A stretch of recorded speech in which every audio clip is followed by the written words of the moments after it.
In a previous video, we covered viewer encounters with little people in Western Canada, and little people are small human-like entities that appear in folklore traditions all over the world. In Germanic countries, they're called something like elves or alvar or something like that. In the British Isles, they're fairies or pixies or fae. They've been called goblins, gnomes, dwarves. The ancient Greeks and Romans called them pygmies. In the Hispanic countries, they're called something like duende. In Canada, the native Cree, Ojibwe, and Algonquins call them something like Memegwesoak or some variation of that. In Hawaii, they're the Menehune, and there's all sorts of different other names for them. But they are not only creatures of folklore. People see them. They've seen them for millennia, and they're still seeing them today. And so in this video, we're going to check out viewer encounters with little people in Eastern Canada. These are comments that people have left on my channel, and the vast majority of them are set in Ontario, Canada's most populous province. So without further ado, let's check them out. First comment's from James Warner, 7435, 5 years ago. I have a friend from Northwestern Ontario who has shared some stories of the little people, and they are much as described here. His uncle lived by himself, far out in the bush, and as the uncle reached old age, his family began to wonder how he was able to perform all the physically strenuous tasks required to survive the area's very long, cold winters. And so when a few family members came to stay with the old man for several days one summer, they were amazed to discover that this old man, who was now unable to walk without a cane, had somehow already cut, split, and stacked the many cords of firewood needed to last the coming winter in his small cabin. As it turned out, the uncle had all the help he needed to survive out in the wilderness, because his helper was not human like you or I. He was one of these elf-like little men. The tribe's oral tradition goes back many centuries, with most of their legends describing these little men as extremely capable, almost magical, not necessarily malevolent, but mostly devious tricksters. Not knowing just what to make of the situation, the uncle's family unpacked the various gifts they had brought, and decided they must leave immediately, but not before reminding the uncle that befriending these beings was regarded as dangerous and taboo. Seeming almost relieved at the news of their departure, the uncle acknowledged the warning and expressed his fear that even though he himself had become accepted by the little men, he could not guarantee the other family members' safety had they decided to stay. From what my friend has so kindly shared with me over the years on this topic, it was around the time the very first European settlers started coming to North America, and the little men decided to cut off all direct contact with human beings, unless it was absolutely necessary. And the natives and little men have distrusted each other ever since. That is a perfect little story that is just like the sort of thing you find in ethnology. And the idea that the little people kind of stopped interacting with certain First Nations or Native Americans is actually a theme I recall from, I can't remember which anthropologist this was, but I think it was Granville Lake. It was the Rock Cree, I think, in northern Manitoba. And I want to say it was Robert Brightman's work, but I could be wrong. But there's one story, I've covered it in a different video, which I'll link in the description, where there was a certain relationship between certain natives and the little people, which ended when white people came to the area because I guess they acted in a way that the little people didn't like, maybe like cutting down trees and building structures and things like that. The little people didn't like it for some reason, and they decided to end their relationship with the natives in the area. Let's check out the next comment. A girl has no name, 1422, 5 years ago. I swear to God, when I was a child, my cousins live right on Lake Ontario in Oakville, which is 30 minutes away from Toronto. We would spend every weekend there, and my cousins had a small balcony off their bedroom, with a tree against the balcony. At night, we would see these small, 2-foot little men that would sit in the tree and watch us. I wasn't scared by them, just perplexed. Next comment's Nasha Ginosh, 4570, 5 years ago. In Temagami, the little people and nets are similar. We put food out for them until the last 60 years. I'm not sure what she means by the nets are similar, but Temagami is like Lake Temagami. It's in northern Ontario. And I think there are quite a few little people stories set there, and other strange stories. Next comment's Robert Lambert, 7736, 3 years ago. A hunting trail I used in southern Ontario, in a heavily wooded old part of a creek system, had a large green rock on the hillside that just shouted, "Stay away from me." The north side was always clear to the ground. No leaves or twigs seemed to stay there.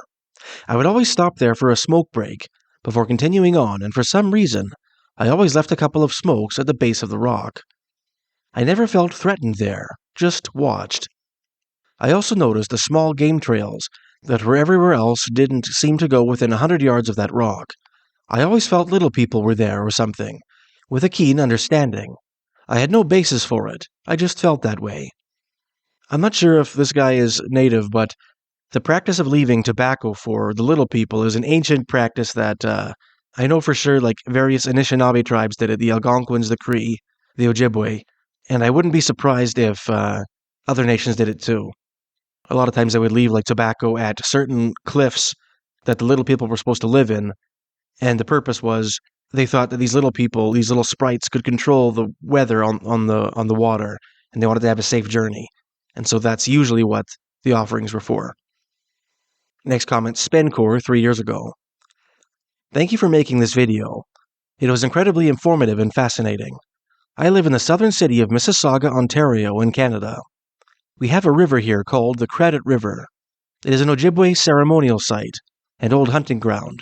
It has lots of ancient folklore and stories, including hairy, elf-like little people that lived around the river. If are interested in doing a part 2, let me know and I can help you get the info. Next comments, Carol Galt, 287, 7 months ago. I was at a women's retreat based on Aboriginal teachings. I had never heard of little people and had no clue whatsoever about their existence.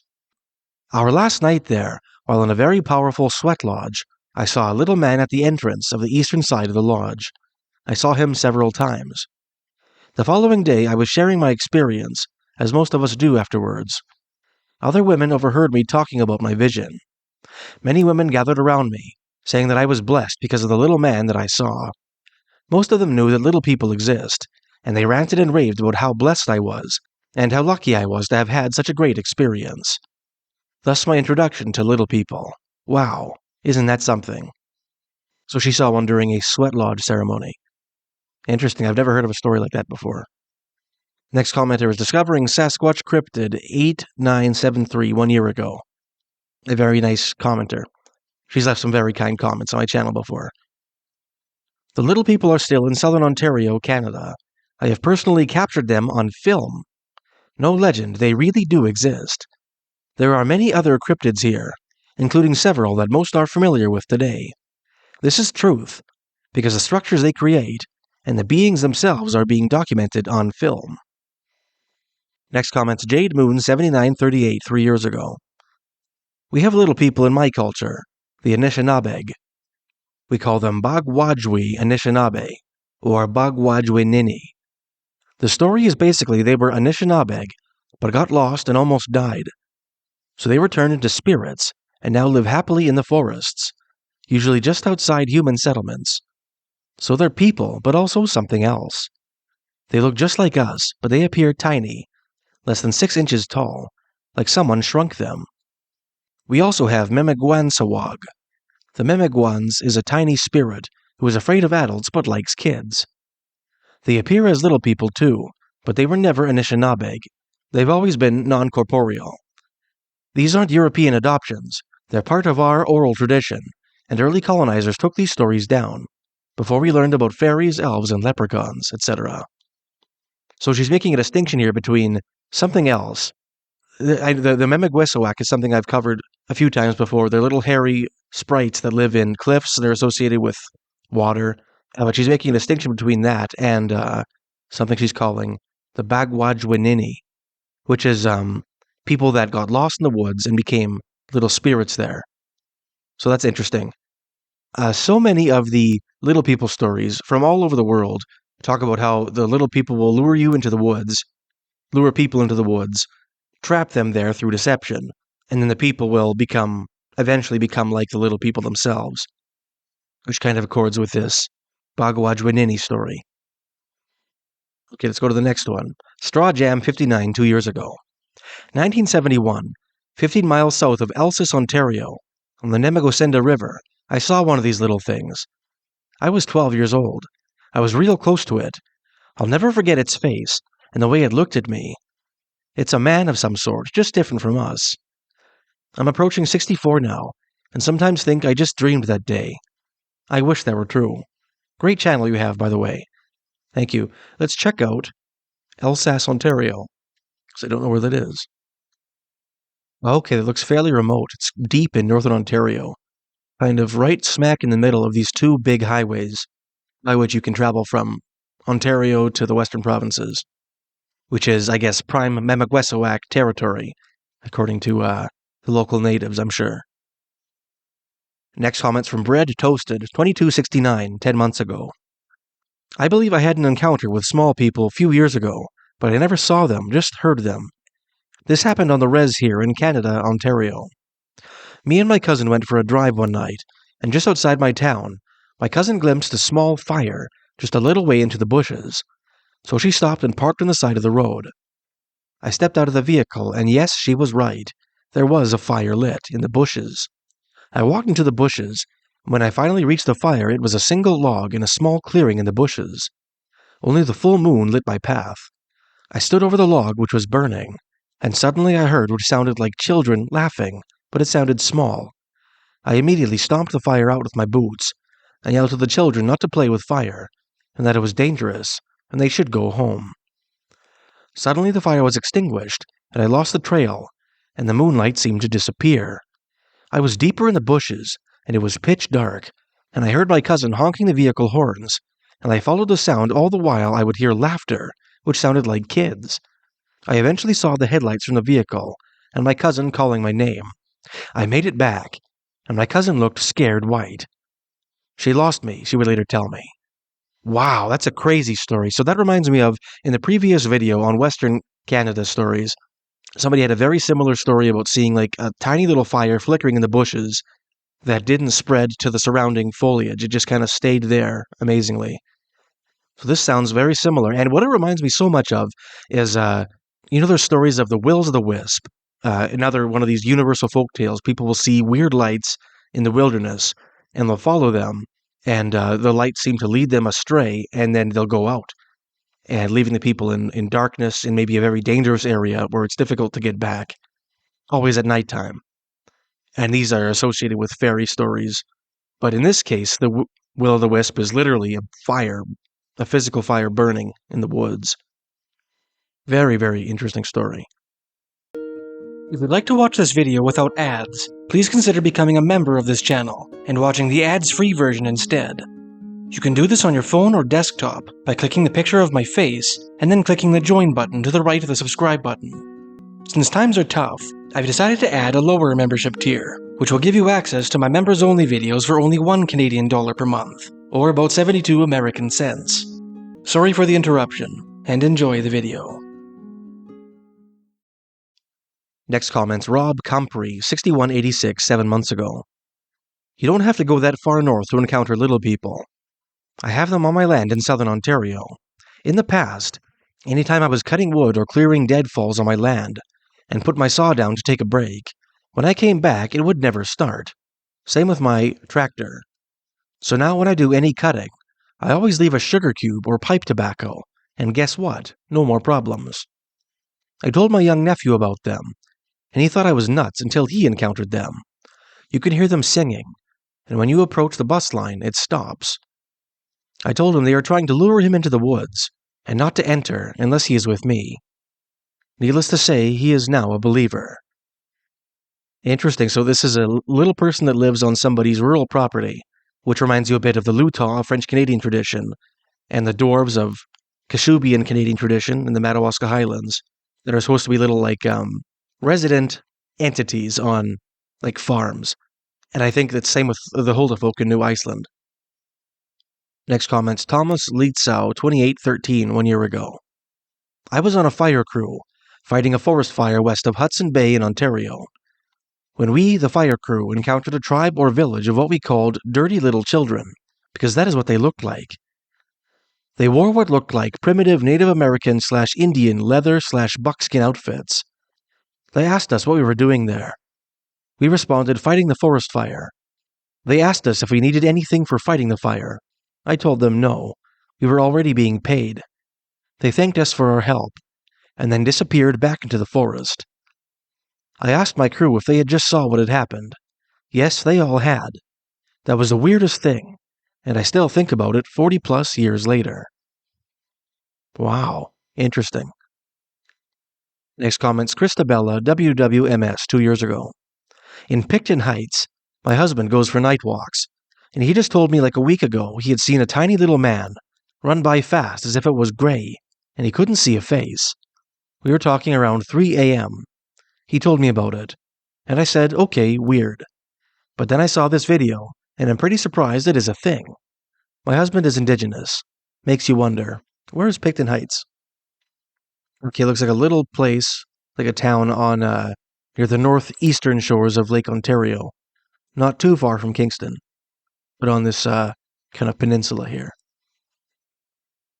Okay, next comment is Gordrilla 2 years ago. Driving down a side road near Red Bay, Ontario in Grey Bruce. I was a passenger, my wife driving, with my mom and niece on the back. I watched something strange for about 5 seconds before my wife slammed her brakes on and said the same thing as my niece. Did you see that? I said, don't say what you saw. Both of you say what you saw on the count of 3. I want to know if it's what I saw. At the count of 3, they both said, a little person riding a squirrel. That was exactly what I had watched for a few seconds before it cut across the road and the others saw it, except my mom. I had watched a red squirrel running along a very thick hedgerow, and with a tiny person riding on its back, as if it were a horse. Still to this day, my mind has issues trying to process what I had seen, even though it knows what I saw.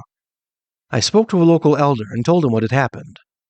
He said the reason why I probably saw it was that the hedgerow was too thick for it to go through, so it had to cut across the road.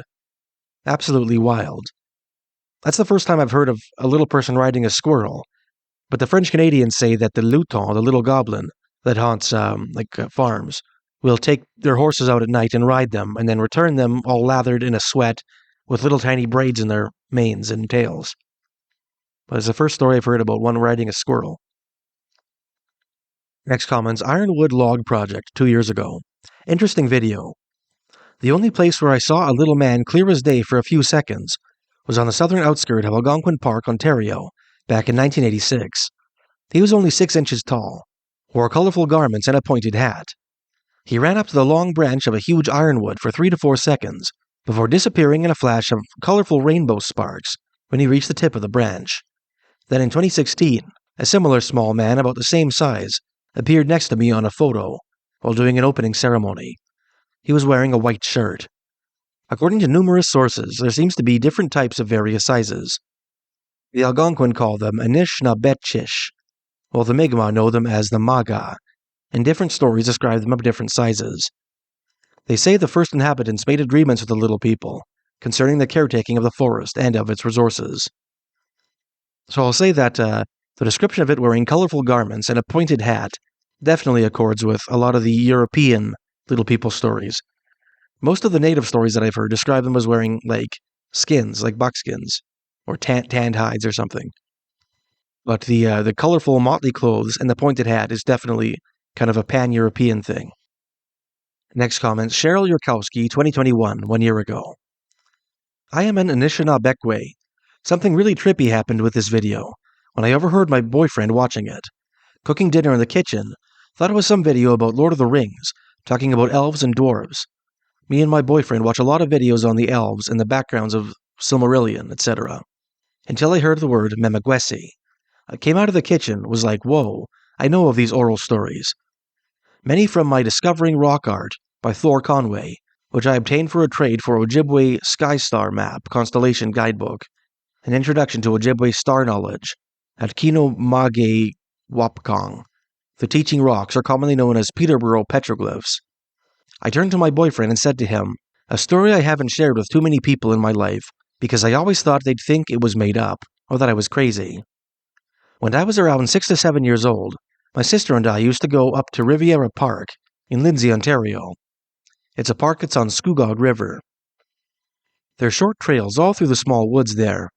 My sister and I found a stream that led to a waterfall from a culvert coming out of a cliff edge. I was trailing behind my sister, trying to keep up with her.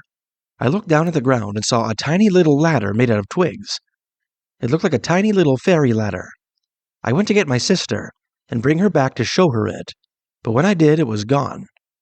I searched and searched around for it, knowing exactly where I saw it. I can still remember it vividly. After I told my boyfriend about it, I told him about how I knew about the Memagwesi. I then went back to cooking dinner and the video ended up playing out, with me hearing much of the rest. So after dinner, I went back to watch this video and listen to the rest of it. My boyfriend had fallen asleep at this point. Then at approximately 28 minutes, I hear the story being told about Dexter Amos's mother talking about miniature ladders in the woods while berry picking, but would be gone when she returned with the others. I woke my boyfriend up and said to him, WTF, I just told you about a story when I was little about the tiny ladder I once saw, but was gone when I went back to show my sister it, right? He replied, yeah. I grabbed the controller and went back to the video to 28 minutes and said to him, listen. It was exactly like I experienced when I was little. That's super cool. So she's referring to, there's a story from the Stoney, and I think it was Morley, Alberta. The Stoney are like kind of an offshoot of the Sioux, or more accurately, an offshoot of the Assiniboine. They live in the Rocky Mountains. And in the foothills, kind of west of Calgary, there's a city called Morley, and there's a story from a reservation called Morley, a Stoney reservation. And there's a story from there about somebody finding little ladders in the woods while berry picking that would vanish when they came to show people it. So she's got a story of a similar experience in Lindsay, Ontario, which I don't know where that is. Oh, okay. It says Kawartha Lakes, which is like north of Lake Ontario and east of Lake Simcoe, kind of directly north of Oshawa, between Lake Simcoe and Peterborough. Next comments, Michael Sheard, 4150, 1 year ago. I met one in Toronto's North End, between Keele and Dufferin, near Black Creek Pioneer Village, while walking home at night. It's true. It was hiding behind a shopping cart. They are real, and it's a weird feeling you get while looking at them, like we're supposed to walk right by without seeing them. It seems kind of strange to have a little person encounter in like a big city, but there are a few of them. There's one of them I covered before. Scarborough Sasquatch is a YouTube channel, and he has very interesting stories he's left on this channel before. And one of them he emailed to me about his own encounter with little people in Scarborough, which is a district of Toronto, which I'll link to my video that I've done on that before in the description. So it's not the first little people story set in a big city. Next comments, Gedu de Chapa 87, 1 year ago. This guy's from, he leaves some interesting comments. He's from Moosonee, Ontario, I believe. One of two commenters that always mention that they're from Moosonee, Ontario, which is a historic free settlement, I think. Fairly close to Hudson's Bay. I think just upriver from, is it the Moose River that drains into James Bay, I think? But he always leaves very interesting comments on this channel. And he says, I remember a story when my grandfather saw a man, was old and dirty looking, and we live in a small island, population 2,500, and my grandfather never saw him before. The man approached my grandpa. My grandpa felt the man had bad intentions. He started to approach my grandpa, until my grandpa raised his axe. Then the dirty wild man, my grandpa called him, started to back off into the bushes. My grandparents lived long lives and had stories. Granny, 1922 to 2017, age 96, and Grandpa, 1920 to 2023, age 103. Wow, that's old. So I don't know if this is a little person story. I should have maybe filed this in the wild man category, but still a interesting story nonetheless. A dirty wild man who approached his grandpa. Oh, and we've got some more here from Discovering Sasquatch Cryptid 8973, 1 year ago. The little people are still in southern Ontario, Canada. I have personally captured them on film. No legend, they really do exist. There are many other cryptids here, including several that most are familiar with today. This is the truth because the structures they create and the beings themselves are being documented on film. I'm sorry about the repetition. It's an almost identical comment earlier. And she has one here again 5 months ago. My mother told me about the little people and the werewolf who were known about where she grew up in the Gaspe, Quebec. She used the same words to describe these two, Luton and Rougarou or Lougarou. He told me this in 1970, after I'd seen the famous Bluff Creek video and asked her about Bigfoot. I can tell you that we do indeed have little people and the fairy folk in southern Ontario. I have video recorded of them here. We have Dogman and Sasquatch here, as well as cryptids of many varieties in southern Ontario, Canada. I really enjoy your channel because you're sharing what I know is truth. Thank you. So her mother has stories of little people and werewolves from Gaspe, Quebec, which is like, I think on the southern shores of the St. Lawrence Delta. Or I guess you'd call it like the Gulf of St. Lawrence. The part that kind of juts out at the very mouth of the river on the southern end, which is, I think, very historically French. Or French-Canadian, I should say. Next comments, Angel Cadieu, 1972, 11 months ago. And she's got 2 comments here. Aurelia, Ontario, Canada, 2009. My son was 3. He ran in my room so fast, terrified, saying goblin monsters. He said one was on the stairs, another in the bathroom. He said they were small with pointy ears. I see nothing. He's 18 today and doesn't remember. And then she says part 2. One night, 2009, my son, 3 years old, were in my room watching TV. I had taken the double doors off the closet to make the room look bigger. I had lots of clothes hanging in there. He told me something was looking at us from in there. I didn't see nothing. Just changed the topic, talking about what we were watching on TV. Hard to know what to think with stories like this, because we all know little kids have very powerful imaginations, and they can come up with elaborate stories that I think they believe, that are kind of based on misperception. But at the same time, you hear stories of little kids have the ability to see ghosts in a way that many adults can't. So maybe, I don't discount the idea at all that little children, just like maybe dogs, have an ability to see things that most adults can't, like to peer through whatever veil separates us from the invisible world, if that makes sense. So hard to know what to think with the stories like this, but they're interesting nonetheless. So let's go to the next one. Lauren Boucher, 6046, 2 days ago. I have a story of my experience with them, and it can be heard on the podcast Astonishing Legends. The episode is called Le Nain Rouge. When I was a young kid fishing in the spring with my dad, I saw one. I told my great-grandma, and she told me they were good spirits and protectors. Later she told my uncle used to see and play with them by the river behind her house. This was near Parry Sound, Ontario. Now, Parry Sound, is that where my friend Bexx Korol lives? I think it is. Or used to live, I should say, her family home. And she has a very interesting story she told me about a little person that, it's like a family story. I think it comes from, oh boy, I want to say Newfoundland, somewhere in eastern Canada. Newfoundland or Nova Scotia. I'm sorry, Bexx, I can't recall. But there's her great-grandfather or something had this encounter with a little person, and ever since then, family tradition had it that this little guy would be living in their home and kind of following them, and she thinks it followed her family to Ontario. And there was something like, I think on her birthday, oh man, I can't quite recall the story, but she would see, or little coins would appear in the house, like clockwork. Every year they'd appear in some kind of hidden place, little coins. And I don't know if Bexx was aware of this when she told me the story, but that is exactly the sort of story that, from southern Ontario, there's, I think it's in Oxford and Waterloo counties, a lot of Cornish people settled there, like English people from Cornwall. And they'd have stories about pixies. And I think they were under the impression that these things had followed them from the old world to Ontario, and the pixies would leave coins for people. That was what these Cornish Canadians said. So we've got 2 stories of little people from Parry Sound, Ontario. This is a quick edit post-production. I'm mistaken. Bexx's encounter happened in Port Parry, and that's Port Perry, which is a town on Lake Scugog, not too far from where the previous Kawartha Lakes experience happened. Parry Sound is on the shores of Georgian Bay. I actually drove past here once in my cube van on my way back from picking up Gary Mungia-Coper's files. And it's kind of right where the Canadian Shield begins. And I've covered it before. There's a story about a lady in white, like a ghost story from there. And there's also an old native little person story from Parry Sound, which I covered in a previous video. I'll link to both of my videos on those topics in the description. But another thing I wanted to mention, which I just thought of, was kind of an interesting connection in Indonesian folklore and I think Malaysian folklore. There is a little person called a tuyul. Now, I don't know if you would lump this in with little people because it's a little bit different, but this is like an entity that you summon. I think you have to go up a mountain and you bring a bottle with you, and through some black magic you will get this thing to come inside your bottle, and it looks like a little baby with green skin. And what it's supposed to do is it will leave your house and grab money from other houses and come back and bring you money. It'll go to your neighbors and steal their money and bring it to you.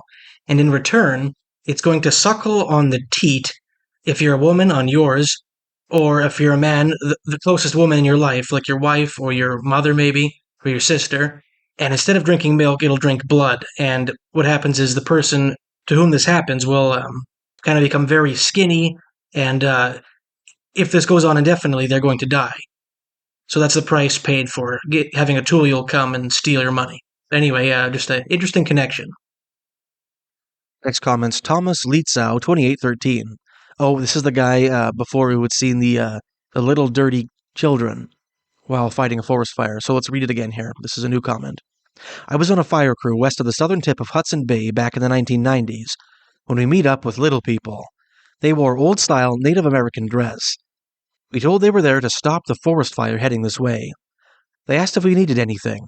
I said no need, but thanked them. They thanked us for saving their home. We saw them from time to time watching us. They seemed curious about our helicopter. They seemed very friendly. Next comments James Borg 333 Maya 4 months ago. Great video. In Parry Sound, Ontario, famous author Terry Boyle, rest in peace, said he had them on his property. I also took a picture of one of them running away in Drummond Cemetery in Niagara Falls, Ontario. So a third story from Parry Sound, Ontario. Terry Boyle's an author. He wrote about ghost stories. And I don't know if you remember, there was, if you're Canadian and you're a certain age, you might remember there was a TV program. I can't remember which channel this was on, but it was called Creepy Canada. And they used to cover kind of ghost stories, mostly ghost stories, but sometimes other stories of strange phenomena, monster stories, set like around Canada. And Terry Boyle was the host of this show. So he said he had one on his property. I have to read more of his books. I haven't read, I think I read one of them, but I have to read more. Next comments Darren Milbury, 3621, 4 months ago.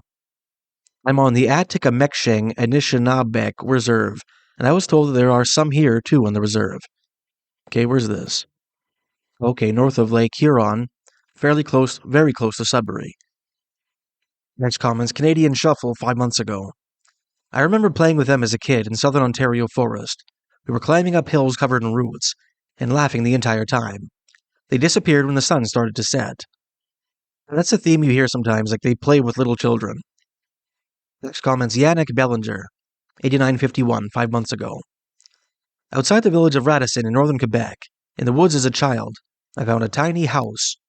I was a big boy at 9, but this hut was small for me. A rock, wood stove, tiny table, and chairs. What really hit home were the cup-sized plates and an inch-long cutlery. It really freaked me out, and I told no one ever. I made a point of never going there again. Sorry, I kind of filed this a little bit too early, but it's in Quebec. In the woods, he found a tiny house. Interesting. Next comments, Evil Alien, 1741, 5 months ago. I just saw 2 of them in Manitoulin Island area. One was peeking out from a tree, and the other was going a weird wiggle dance about 3 foot tall. It vanished into nothing when my friend ran towards it. They apparently bug the neighbors and run around the property line and turn on the sensor lights and move things. They know that you see them and run around. They never break anything or hurt anyone. So on Manitoulin Island, that's a very large island in Lake Huron, I think. I think it's the largest freshwater island in the world. And it's fairly close to the last story, or one of the previous stories about the reserve near Sudbury. Next comments, Alien Girl 77, 5 months ago. I'm from a reserve in Northwestern Ontario, and growing up, we'd hear of locals who reported seeing them from time to time. Sadly, we don't hear of any sightings anymore. Last one over a dozen years ago. I think something in the water or environment killed them off. So another story from a reserve. And I think we're going to get the same thing here in the next comment. 6 Nations, Wahoo, 188, 5 months ago. They're here, brother. My grandfather and my uncle Teddy used to see them around the res 6 Nations. Another res story. Next comments, Pete McLean, 1352, 5 months ago. I've only heard broken second or third-hand stories, but Hammerson should look into legends of the Rock people in the Armstrong area of Ontario. It said they usually make themselves known to children, and apparently they attempt to play and lure children away into the bush. Apparently they're child-sized, and they look as if they're made of rock. I've personally only been to Armstrong once, and didn't see any rock people or any little people, but there is something just off about that town. While there, I saw no birds other than ravens and crows, a town close to lakes in all directions, and I didn't see a seagull, didn't hear a loon or a duck, goose, or even tweedy songbirds. Nothing but crows and ravens. On the telephone wires, in the trees, on the fences and roofs, on the streets, they were everywhere. There were also like 100 stray dogs in town. Meanwhile, each yard has at least one dog tied up in it. Like WTF. I had to load a piece of equipment in a gravel pit out in the bush a bit, south of Armstrong, right around midnight. Other than the headlights of my truck and the lights of the loader I was hauling, the entire area was just black, no moon, no stars, just black beyond the edge of my lights. The entire time I was in that gravel pit, I could not shake that I'm being watched feeling, and it was a strong feeling. I've only been to Armstrong once, but that place is just unsettling. I grew up in the bush of Northwest Ontario, also happened to be Status Ojibwe. I'm normally right at home in the bush, day or night, but that place just gave me a get-out-of-here feeling, right from the moment I arrived. So bad vibes in Armstrong. Where's Armstrong? Okay, it looks fairly remote, northwest of Lake Nipigon. Actually quite remote. So interesting he talked about the rock people. I've never heard of that in relation to little people, but the Iroquois people, the different Iroquois nations, have stories about the rock people, and I've never done a video on them yet, but my impression, it was more like a wild man story, like a giant story. I think they call them rock giants. But I don't want to talk about that too much, because I've only read it a little bit in some of the old ethnologies, but I haven't really done a video on it yet. Anyway, let's go to the next one. Oh, A Girl Has No Name, 1422. We covered her story before, but this is a comment 5 months ago. She says, in the late 70s, when I was a small child, my cousin's aunt and uncle had an old house with quite a bit of property on Lake Ontario in Burlington. The property dropped off to a cliff that went down to the lake. My uncle had made a narrow path that you could go down to the lake on. We saw several times these little beings on the property, and they were very interested in my cousins and I. My aunt and 16-year-old cousin also saw them diving into the water. There were strange things that happened in that house, things going missing and found later elsewhere, and the sound of giggling children when my cousins and I were asleep. This video just answered many of my questions about them. So the things going missing in the house and being found later is, we talked about this before, it's a theme in, for sure, Huldafolk stories from New Iceland, and also fairy stories from Newfoundland. And the sound of giggling children, that's, we've seen that pop up a few times in this video already. Next comments, Monsieur Ladoucier, 1534, 5 months ago. One time, I saw a leprechaun in Peterborough, Ontario. That's it. Which reminds me of Scarborough Sasquatch Station's comment, and just so happens that he is commenting next. Scarborough Sasquatch Station, 1403, 5 months ago. Incredible. It's now been more than 50 years that have lapsed since I first encountered the little people, who also lived inside via a portal on the old brick wall, in a schoolyard near Dufferin and Bloor Streets, Toronto, Ontario. Story has been previously told by Hammerson Peters. I'll include a link to that video in the description. Next comments, Master Elixtress, 3 months ago. I was hiking in Algonquin 2 summers ago, and saw a little man hiding among some ferns. He was no taller than 8 or 9 inches, and wore dark brown clothing. I went to tell my friend to look, but when we turned around, he was gone. So in Algonquin Provincial Park, I'm sure that's what that is. Wearing dark brown clothing. Next comments, Blue Fairy, 3 months ago. I had an encounter with the little people. I was sitting in my garden one evening. There was a whole group of them in different areas of my wild natural gardens. They came to thank me for the lovely gardens I provided, and for the gifts that I often put out for them. I lived in Ontario, in a small town north of Toronto. And we've got A Girl Has No Name, 1422, again, commenting 3 months ago. I live in Toronto, but my aunt had a house right on Lake Ontario when I was a child, on the Oakville-Burlington border. My cousins and I used to see these little people looking in the bedroom window from a tree next to it. We weren't scared. They seemed curious of us, and us of them. The next one's the last Ontario story. Here in northwestern Ontario, my grandpa's brother or my great-uncle once saw a little man 3 feet tall, standing on the bank of a creek. He said he wore work boots and a checkered jacket, much like a logger of the day. Once the little man noticed that he was discovered, he jumped into the creek. I believe they still live there, not too far from my house. 2 hunters saw what looked like a gorilla walking on all fours, crossing Kings Highway 71 about 10 years ago. It stopped at the edge of the bush, turned and looked at them. They shot directly at it, but the bullets seemed to pass right through it. They went to a shaking tent to ask the spirits what it was they saw. The spirit of that gorilla-looking creature spoke to them. He told them that there were two kinds, 2-foot tall, 4-foot tall, 6-foot tall like this creature, and 8-foot tall, Sasquatch. You don't need to know who I am. I can appear and disappear at will. You can never harm us, the spirit creature said. The hunters felt much better knowing something at least. Interesting story. Now we're into Quebec. And it looks like there's only one story from Quebec, from the real Mr. Bitcoin 4081 5 years ago. I am Métis from northern Quebec, and my grandfather told me of these very small people. I believe it very ignorant for us to think we know everything in this world. I totally agree. And now we're into the Maritimes. First comments from Audrey Grenier, 1981, 3 years ago. Hi there, very interesting series. Just wanted to say I am from Cape Breton Island, and we too have old Gaelic and Mi'kmaw stories about fairies/little people, dating back centuries. Stories that our ancestors brought with them from the old country have endured throughout the tests of time. Generation after generation of Cape Breton Gaels tell of encounters with the little people of the wood. The old people used to tell how when they journeyed across the sea, the changelings followed them to the New World. The Mi'kmaw of Cape Breton, who have inhabited the lands and islands of the Maritimes for tens of thousands of years, they too have changeling stories, which coincides with the lore of the Gaels.